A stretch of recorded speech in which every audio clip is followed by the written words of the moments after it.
Hello friends, welcome back to my channel. मैं हूं साजिदा नफीस और आप देख रहे हैं गॉड इज़ ग्रेट चैनल। खुदावंद के ज़िंदा जलाली और बाबरकत नाम में आपका मेरा दिल इस्लाम।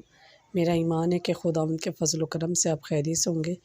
आज की वीडियो में हम सीखेंगे ज़बूर नंबर 44, इसराइल की शान माज़ी। वीडियो को एंड तक ज़रूर देखिएगा और अगर आपको मेरी वीडियो अच्छी लगे तो लाइक, सब्सक्राइब और शेयर ज़रूर कीजिएगा और साथ ही कमेंट में अपनी राय भी ज़रूर पेश कीजिएगा ताकि आपको मेरी नेक्स्ट आने वाली वीडियो सबसे पहले मिल सके और आप अपने ईमान को खुदावंद पर और ज़्यादा मजबूत और पुख्ता कर सकें। चलिए चलकर शुरू करते हैं अपनी वीडियो को और सीखते हैं कि ज़बूर नंबर 44 में 44 में इसराइल की शान माज़ी के हवाले से कलाम मुक़द्दस में हमें क्या दर्स मिलता है। बाप और बेटे और रूह कुद्दस के नाम में आमीन। कलाम मुक़द्दस में कुछ यूँ लिखा है, ए खुदा, हमने अपने कानों से सुना है, हमारे बाप दादा ने हमसे बयान किया कि तूने उनके आयाम में बल्कि कदीम अयाम में क्या काम किया।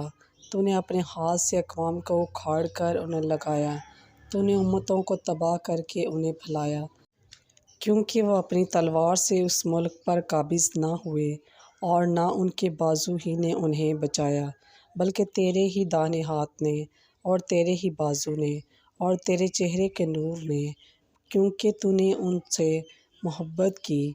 ए मेरे खुदा, तू मेरा बादशाह है जिसने यकूब को फतहात बख्शी।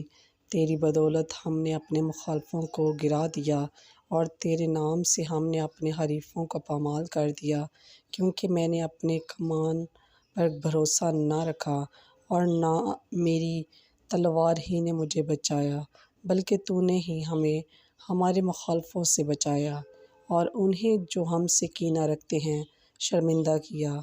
हम हर वक्त खुदा पर फ़ख्र और हमेशा तेरे ही नाम की तारीफ़ करते रहे, लेकिन अब ए खुदा, तूने हमें तर्क कर दिया और हमें शर्मिंदा कर दिया और तू हमारे लश्करों के साथ नहीं चलता।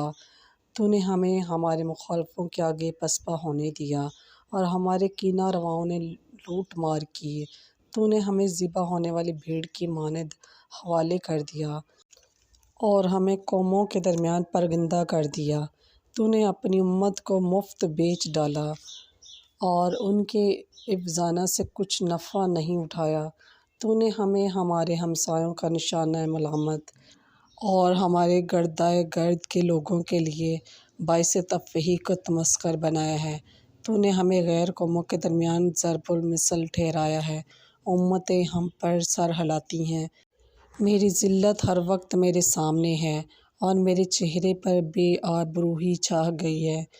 ताइन और काफिर की बातों के बाइस, दुश्मन और मुंतकीम के सबब से ये सब कुछ हम पर वाक़या हुआ है।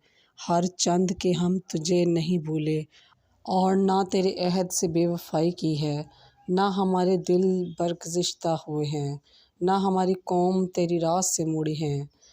अगरचे तूने हमें जाए मुसीबत में पामाल कर दिया और तरीक़ी में हमें छुपा दिया, अगर हम अपने खुदा के नाम को भूलते और किसी अजनबी मबूद के आगे अपने हाथ फैलाते, तो क्या खुदा इस बात की तहक़ीक़ात ना करता, वो जो बातन के इसरार से वाकिफ़ है।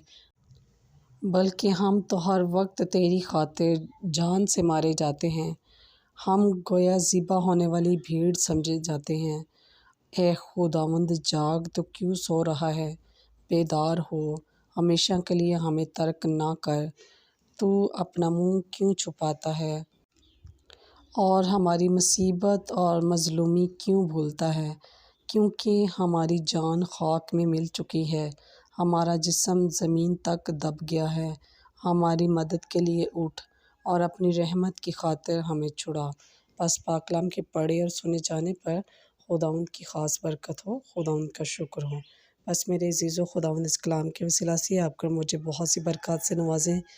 अपना और अपने प्यारों का बहुत सारा ख्याल रखिएगा, दुआओं में याद रखिएगा। खुदा हाफिज़।